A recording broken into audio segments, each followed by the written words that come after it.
You're listening to Crazy Shit in Real Estate. You'll be amazed at all these wild but true situations that others have found themselves in.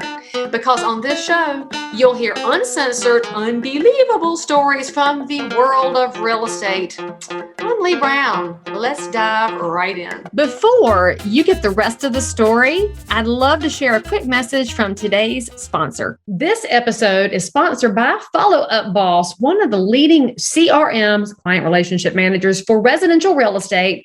Tons of top producing agents and some of the fastest growing teams out there are using Follow Up Boss to increase lead conversion, eliminate busy work that you're not doing anyway, and frankly, deliver a higher class experience in real estate to everybody who chooses you as their realtor of choice. So if you're going to keep listening to this, which I know you will, there's more information and a personal review of Follow Up Boss. For more information, go to followupboss.com/crazy. Hello, friends. I'm Leigh Brown. This is Crazy Shit in Real Estate. And today I've got somebody who can explain things to you, maybe better than have been explained in the past, as she opens your eyes to another investment possibility for your real estate portfolio. And you're going to hear a little bit about black mold and guns too, because that's just part of the show. So Stephanie Walter is here from Erbe Financial. Tune in for the conversation. Check her information out in the show notes, and I'll see you on the other side. Oh, well, thank you for coming on the show. Sure. Happy to. I'm all excited to hear about Erbe Wealth. Is it Erbe or Erbe? Or how do you say that's it. Erbe. So it's fancier than I was starting off with. Okay, so we'll go with that. So tell us a little bit about you and where you're located. Give us a tiny little snapshot before we start chatting a little bit here. Sure. Yeah, I'm Colorado is where I'm located. And Erbe Wealth is a name I came up with. My dad was hugely influential in my life. He never got to see this part of my life, which makes me a little sad. But so I named my company Erbe, which stands for legacy. And so I'm building a legacy of wealth and helping other people do the same is the way I look at that. So, yeah. That's pretty cool. So, of course, my show is Crazy Shit in Real Estate. But before we start talking about whatever story you've experienced in life that has to do with real estate, I want to know more about what you're doing on the wealth side and who your primary audience is, because obviously when people start talking about wealth, it can get into a wildly divisive space immediately where people think we're talking about the one percenters and the tech oligarchs that run everything. But then the other side of the conversation is wealth as what I picture, which is financial stability. So when you're wealthy enough that you don't have to stress out every month, to me, that's wealth. And I'd like to know what your viewpoint is and how you define things as you're talking to normal neighbors. Yeah, I mean, my goal really is to get my investors to reach out to the less wealthy investors to get them into the space of where I am and teach them what I've learned from my wealthy investors, which honestly, I have learned a lot from them, which allowed me I just sold my business in July of this year, and I can be retired. As you're speaking, my passive income has replaced my business income. And so what I'm trying to reach out and just kind of let people know there's other ways of doing this and to do things the way the wealthy do them.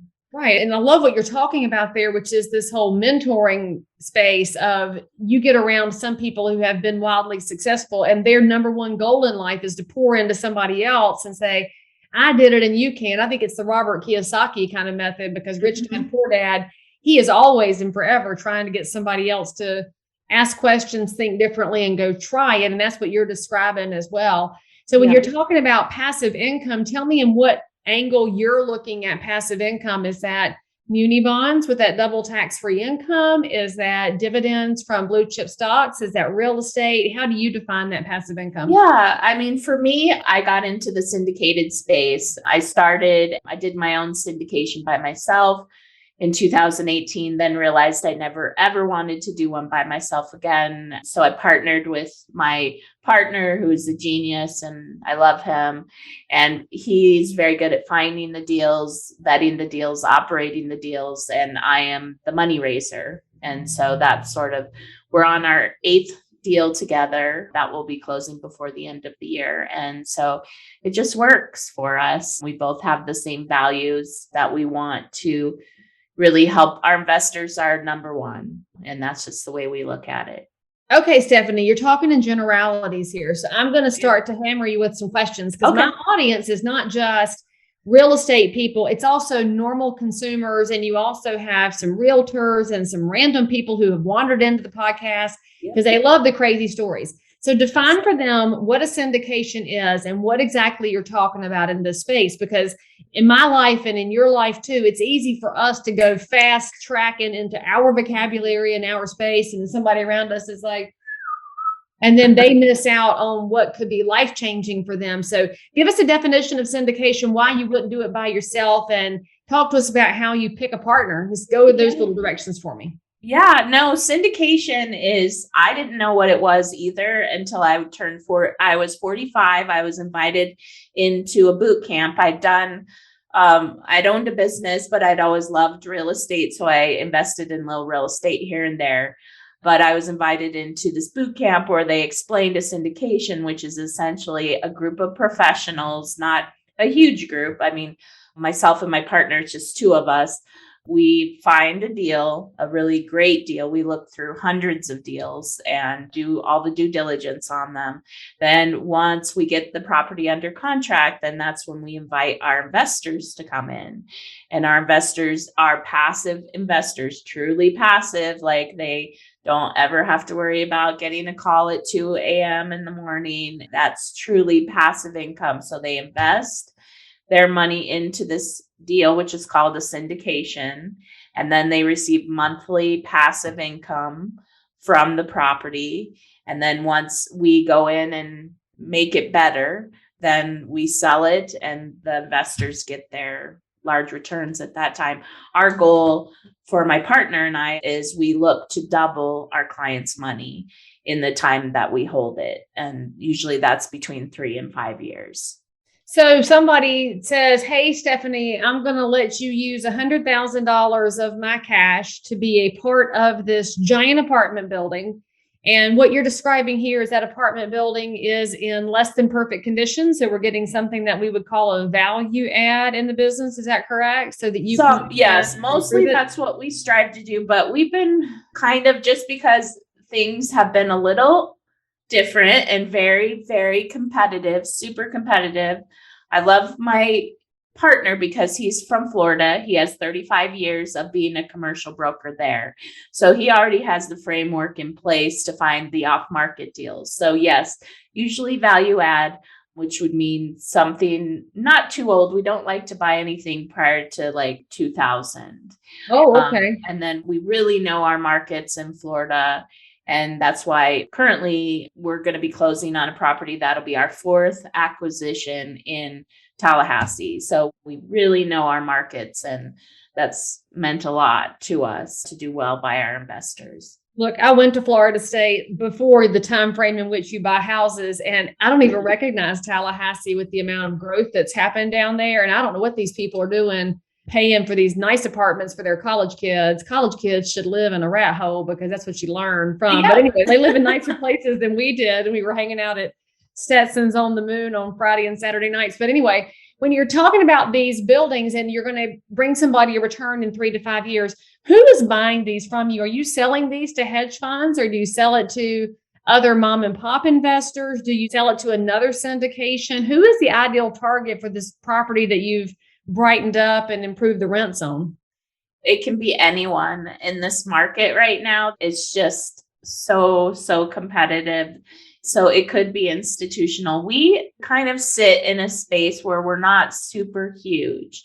So I don't think the investment people probably want to compete for our business, but this is our largest property we're doing right now. It's 160 units. And so we're probably largely, and then I heard my partner just saying, I think we went under contract for another and it's 40 units. So for us, if everything's in place to make this work, we're happy to do it small, to do it big, but we haven't done any 300 or 400 units. Usually to do a deal that size, you have to bring in family office money, institutional money. And I think what's special about us is we just focus on the investors and individual investors. And my outreach is largely to people that have never heard of this before, but we do have our wealthy investors that invest again and again with us. But really, I feel like that's my purpose, is to really talk to people and let them know that there's something better they can do with their money to have a life like I have now. So to do what you really love to do. I love that, because I'm very, very concerned about the amount of real estate that's being purchased by institutional investors and hedge funds in the US. And so I love to hear that the niche that you're in isn't necessarily eaten up by that space, because you are helping neighbors become property owners. And that keeps some of the rents affordable in our different markets, because the units that you're talking about, a 40-unit complex, is probably where somebody could afford to live that can't buy into these super expensive, shiny corporate complexes, but they want something that's maybe a little bit nicer than the duplex down the street. So when you talk about getting people involved in real estate and you have a new investor to your syndicate, what do you run into with questions, and what questions should they ask? And what are their biggest concerns that you can allay for them as an active investor yourself? Because obviously you're not preaching about something that you aren't doing every day. I think one of the more frustrating things is just the people that it's just like paralysis of analysis, and they don't act on it because they're scared. And I understand that. I do, because they're afraid, oh, they're just going to take my $50,000 and run down the street with it.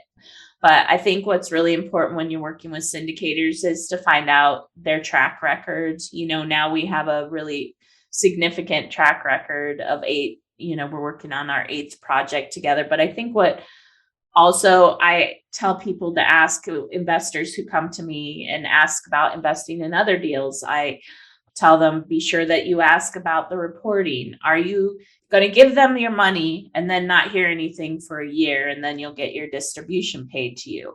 Or how will the distributions be paid? With us, we always felt very strongly that we're going to pay monthly, because that's a great reminder of them owning that property, that they're getting that check every month. But the other thing is, what kind of reporting is done? Like, how transparent do you get to see any reports? The reporting we put together is extremely detailed. We're taking pictures of deposits. We're sending over copies of the bank statements. So our investors are seeing money. A lot of them don't care, honestly, but the ones that do care, and our business owners themselves, they like to see money coming in that's being deposited into the bank. And then we have usually a business plan for the property. And so then we are always pushing that ahead and letting people know where we are in the process. Okay, so I told y'all that I would do a review of Follow Up Boss, because I'm your friend in real estate, and I did. Now, there's a blue million CRM out there. I mean, if you go to any Facebook group, every realtor's like, which one should I use? Which one should I use? And you know that these CRM, which are client relationship managers or customer relationship manager, whatever you want to call it, it's truly a system that's just designed to help you know what to do next, because you're very busy and you're a multitasker in real estate. And with all those different tasks and balls up in the air, you need something to help you stay on track. And that's what Follow Up Boss does. Now, when you save a name and a phone number in there, that is basically a Rolodex. Follow Up Boss is going to take the names and phone numbers and also help you know what to do next, so you can maintain these relationships with your neighbors, because that's what this is about. Real estate is not about serving just prospects and clients. It's about taking great care of your neighbors' needs in real estate. And if you'll use a tool like Follow Up Boss, where they remember you, they might even call you when they're ready to buy or sell again, or when their mom and daddy do, or their best friend or their kid, and you want to be top of mind, that's what a product like Follow Up Boss will do for you. truly, it's going to change your business when you start paying better attention to people. They don't have to know you used Follow Up Boss, but they'll totally understand that they are being heard by you. So now there's a free trial for my people because you're loved. Go to followupboss.com/crazy. No credit card is required. And frankly, because you're my people and we made an ask for you, Follow Up Boss said, yes, you get double the free trial. That's actually enough time to log in, put some pieces in it, and watch it change your business as it has for so many realtors and teams nationwide. Again, go to followupboss.com/crazy to start your free trial today. So outside of the fear that somebody might have for investing in a syndication for the first time, or as you mentioned, trusting you with their hard-earned money, how do investors weather a changing market? Because what we're seeing in real estate right now, we're all noticing it's stabilizing right now. It's not as hot as it was a few months ago, even though it's still very, very strong. And of course, real estate markets are fluid. They go up and they go down. And at some point, the market's going to go sideways. How do you hedge against that with your properties? And what's the protection for an investor? Yeah, I think that's a great question because I think most people look at, oh, I'm investing in real estate, and then they automatically go back to 2007, 8, 9, and they're like, well, what will happen? What's the worst thing that could happen here? Because my neighbor, their house, they got foreclosed on, and then my house wasn't worth anything. And actually, that's a big difference that I like to bring out to these investors is the value of these properties are based on the income, the net income that they provide. And so there is no comp. So as far as like, it's very, very important to invest in a market that is going to perform during times like these. We were lucky enough to be in Florida. We loved Florida, but Florida performed amazing during COVID. We weren't really hit because of the types of apartments we had invested in. People did not take advantage of the moratoriums and just paid their rent. So we never missed those distribution payments to our investors, which, I mean, for us, market is everything. And yes, I know that it's going crazy. And I got into this in 2016, and it was so hard to find anything at that time to buy. And now I was at a conference a couple months ago, and I was like, I would never have imagined in 2021 that it would be even like way harder to find something that makes sense. So we buy very conservatively. We always buy off-market deals. We want to make our money on the buy. So that gives us a lot of power going in. We're never trying to invest for, or we're never trying to buy and speculate as appreciation, because at some point, even though there's a huge shortage, I think I listened to one of your other shows and someone had brought up that there's like 4 million. There's a shortage of 4 million apartments. And that is what we're seeing. We've been able to just do amazing things in some of these markets because there truly isn't the housing, and it will be probably a decade before they will get caught up. And so I think as far as a place to put your money to hedge against inflation, all of those things, I think multifamily is the best.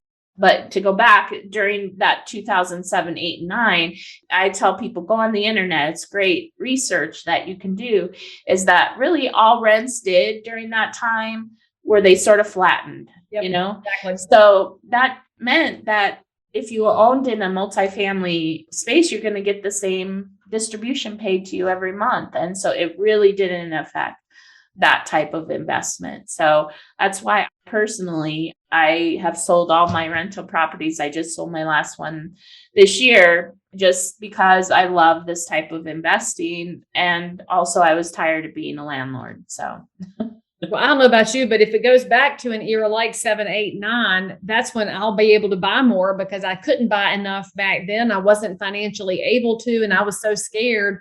Now with my rear view mirror, I'm like, I missed out on so many opportunities because when markets change, it opens up opportunities. Now, that being said, of course, the premise of the show. We like to hear crazy stories. Anytime an investor's on the show, you see things that are wildly different than we see in the residential real estate side or in insurance agencies. So I'm curious, Stephanie, when I talk to you about the crazy shit in real estate, what is the thing that has caused you to say, still can't believe this angle, this moment, this client? What's the story you would tell? This one comes to mind. It's not a pleasant one, but I was really, really trying to get my first deal again by myself. I didn't have my partner at that time. And I had gone under contract for, it was 24 units in Fort Myers. And I had some software, also had some people I knew down in that area who went and looked at it and were telling me, well, it's kind of a transitional area, but the way that Florida is going, and especially Fort Myers, this is going to come around. And so, yeah, I was like so excited. I was like, okay, all the numbers, they look fantastic. I'm going to go ahead and put an offer in. And my next step was flying down there and doing the inspection. So we go down and do the inspection, and the first unit this guy goes into, he comes out and he goes, there's black mold. And it's like the worst black mold he'd ever seen. And so they brought me in to look at it. And the poor tenant that was in there, and I just couldn't believe he was living with that. And he was like, is this normal, as he was seeing it? And I was like, no, I mean, I had a headache just the few minutes I was in there to look at it. And I was like, this is not normal. This is something your landlord should do something about. And then the last unit, the inspector came out of and just like looked at me and he was just speechless. And he said, the person living in there is mentally not right. And he is using his bedroom as a toilet. And so there was just, yeah. So, and then all the tenants came out and they were wanting to talk to me and stuff like that, because they were hopeful that they would get a different landlord, I'm assuming. And the one guy, he pulls his shirt away from his belt and there he had a gun. And he goes, come back here when it gets dark. It's a whole different place. And anyways, but yeah, I got out of that one and it was a lesson. I spent the money on the inspection. I never got that back or stuff like that. But it's a hard lesson. But as long as you learn one, you just keep moving on. But I know I was really set on that, like emotionally, really, really set on that one. So I was still like, when I left, I was like, I could do this. And then I talked to one of my mentors and she was like, Steph, no, walk away from that because it's just too much. And so, yeah, but that's sometimes emotion can cloud your judgment, but because you want something so bad. Fascinating, right? Because so many people assume that investment real estate doesn't have emotion. It's only our primary residences that do, but you're exactly right. Like in your head, you get committed to it. You get committed to the city and to the transitional neighborhood.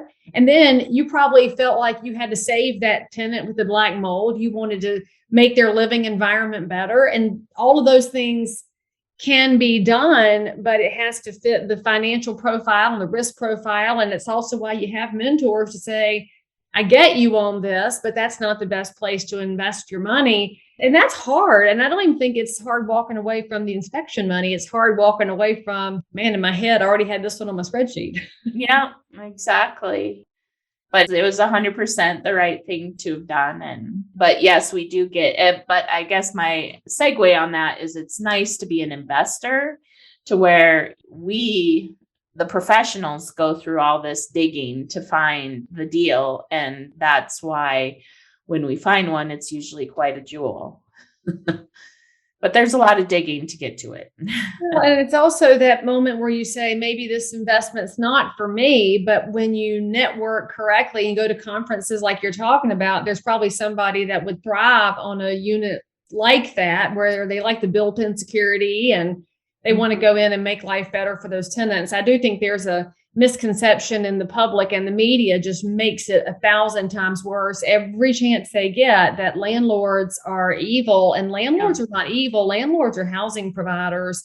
And sometimes the landlord would fix things if they knew about them, but maybe the tenant didn't communicate it. Maybe the landlord didn't listen. Maybe a property manager's not listening. There can be a communication breakdown. But the moral of the story is, without syndicators like you and investors like you and your partner and the people who are paying in, we have a worse housing crisis than we already have. And so landlords are not inherently evil. I just want y'all to know that when you hear anybody talking smack about them and saying that we're hoarding real estate, just remember somebody has to own it. And I think you're better off with an investor like Erbe Wealth than you are with the government owning it. So Stephanie, if somebody wants to reach out to you and your partner, find out more about how they can get educated on how you bring people into syndication, how that process works, and learn from what you're putting out there, how do they reach you? You can reach me on my website. That's the best place, which is www.erbewealth.com. And I've just got a ton of content there. The first place to start, I think we just put up a free report, the 5 reasons that passive investing might be for you. And you can contact me there.